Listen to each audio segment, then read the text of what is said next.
ఒక మనిషి శరీరంలో ఆత్మలు నివసించడం, లేదా ఒక నిర్మానుషమైన రోడ్డు మధ్యలో దయ్యాలు అడ్డుపడడం, ఇలాంటి సంఘటనల గురించి మీరు వినే ఉంటారు. What if I tell you, రాజస్థాన్లోని ఒక మారుమూల గ్రామంలో దయ్యాలు మరియు ఆత్మలు నివసిస్తాయని చెబితే మీ స్పందన ఎలా ఉండబోతోంది? రండి ఈ వీడియోలో తెలుసుకుందాం. One of the most haunted place in India.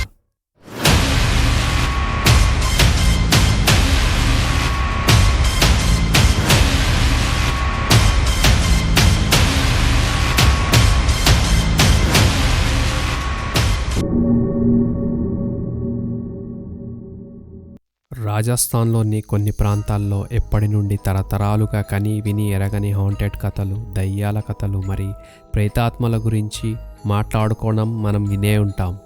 ఈరోజటి వీడియోలో మీకు ఒక దేవాలయం గురించి చెబుతాను. ఇక్కడ ఒక వ్యక్తి దయ్యాలు అంటే ఆత్మలను తరుముతున్నాడు, భూత వైద్యం చేస్తున్నాడు అని కూడా చెప్పొచ్చు. మీరందరూ ఆలోచించవచ్చు, ఈ రోజులో కూడా ఇలాంటివి ఇంకా జరుగుతున్నావా అని. రండి ఈ వీడియోలో తెలుసుకుందాం మిస్టరీస్ ఆఫ్ మహీందర్పూర్ బాలాజీ టెంపుల్. రాజస్థాన్లోని దౌసా జిల్లాలో ఉన్న ఈ ఆలయంలో సాక్షాత్తు హనుమంతుల వారిని పూజించబడుతుంది. అవును, మీరు విన్నది కరెక్టే. వీళ్ళ ప్రదేశంలో బాలా అనే పదానికి అర్థం చిన్ననాటి, బాలా హనుమాన్ అని పిలుస్తుంది. అందుకే ఇక్కడ సాక్షాత్తు హనుమంతుల వారిని పూజించబడుతుంది. ఒకవేళ మీరు ఇక్కడికి వెళ్ళి పూజలు చేస్తే మీ శరీరంలో నివసించే ప్రేతాత్మలను తరిమేయబడుతుంది. సాధారణంగా మనం గుడికి వెళ్ళినప్పుడు గంటలు, ప్రార్థనలు, వీటి శబ్దాలు వింటాం. కానీ ఇక్కడికి మనం వెళ్ళినప్పుడు ఆత్మను స్వాధీనం చేసుకున్న వ్యక్తుల అరుపులు తప్ప మరేది వినిపించదు. మందిరంలో ఇచ్చే ప్రసాదం ఎవరికి ఇష్టం కాదు చెప్పండి. కానీ మహీందర్పూర్ బాలాజీ విషయానికి వస్తే ఈ మందిరంలో ప్రసాదాన్ని సమర్పించరు. నిజానికి ఇక్కడి షాప్ కీపర్స్ ప్రసాదాన్ని అమ్మడానికి చాలా కష్టపడతారు, కానీ మీరు వాటిని కొనడానికి ధైర్యం చేయకూడదు. ఈ షాప్ కీపర్స్ మీకు నల్ల బంతి లాంటి వస్తువుని మాత్రమే తీసుకోవాలని మరియు ఆ వస్తువులని అగ్నికి సమర్పించాలని చెబుతారు. ఈ బ్లాక్ కలర్ బంతి లాంటి వస్తువుని మనం కాదనకుండా తీసుకోవాలి, లేకపోతే ఇది మనకు దురదృష్టాన్ని తీసుకొస్తుంది అనేది వీళ్ళ నమ్మకం. హనుమంతుడిని మనం సంకటమోచన అని పిలుస్తాం, అంటే సమస్యల ఉపశమనం అనే అర్థం. ఇంతకు ముందు చెప్పినట్టుగా ఈ బ్లాక్ కలర్ బంతిని అగ్నికి ఆహుతి ఇవ్వడం వల్ల మన శరీరం మరియు చుట్టుపక్కల వాతావరణంలోని ప్రశాంతతని మనము గమనించవచ్చు. మీరు ఆలయం నుండి తిరిగి వెళ్ళేటప్పుడు ఇక్కడ ఆఫర్ చేసే వస్తువులని స్వీకరించకండి. అలాగే మీతో పాటు తీసుకొచ్చిన ఆహారం, నీళ్లు మరియు ప్రసాదాన్ని వీటిని తప్పకుండా తిరిగి తీసుకెళ్ళండి. ఇక్కడ ఎవరినైనా తాకడం మరియు మాట్లాడడం కూడా నిషేధం, ఎందుకంటే మీరు ఎవరిని స్వాధీనం చేసుకున్నారో అనేది మీకు ఎప్పటికీ తెలిసి రాదు.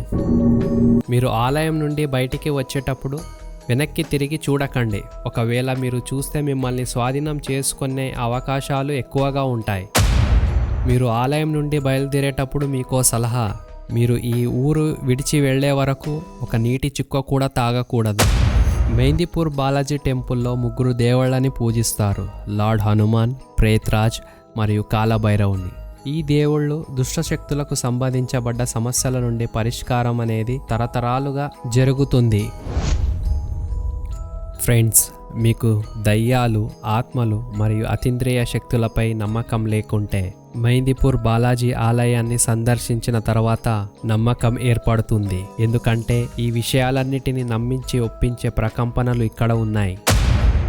ఫ్రెండ్స్, ఈ దేవస్థానం చాలా పురాతనమైనది. ఇక్కడి చరిత్ర ప్రకారం ఇక్కడ దేవుళ్ళు 1000 సంవత్సరాల నుండి పూజలు అందుకుంటున్నారు. ఫ్రెండ్స్, దయ్యాలు, ఆత్మలు, మంత్రగత్తులు ఇలాంటి విషయాలను చూపించే సినిమాల సంగతి పక్కకు పెడితే ఆత్మల గురించి మన దేశంలోనే ఎక్కువ శాతం జనాలు వీటిని నమ్ముతారు. మానవులు ఇలాంటి శక్తుల వల్ల నియంత్రించబడ్డారు అనేది అక్కడక్కడ మనం వినే ఉంటాము. చాలా శాస్త్రవేత్తలు ఇవన్నీ నిజం కాదు, మన భ్రమలు అని చెబితే మరికొందరు వీటిని సైన్స్ని మించినవి అని చెబుతారు. ఫ్రెండ్స్, మీకేమనిపిస్తుందో మీ అభిప్రాయాన్ని కామెంట్స్లో వ్యక్తపరచండి. ఈ ఛానల్లో ఎలాంటి వీడియోస్ కావాలి అనేది కామెంట్స్ చేసి చెప్పండి.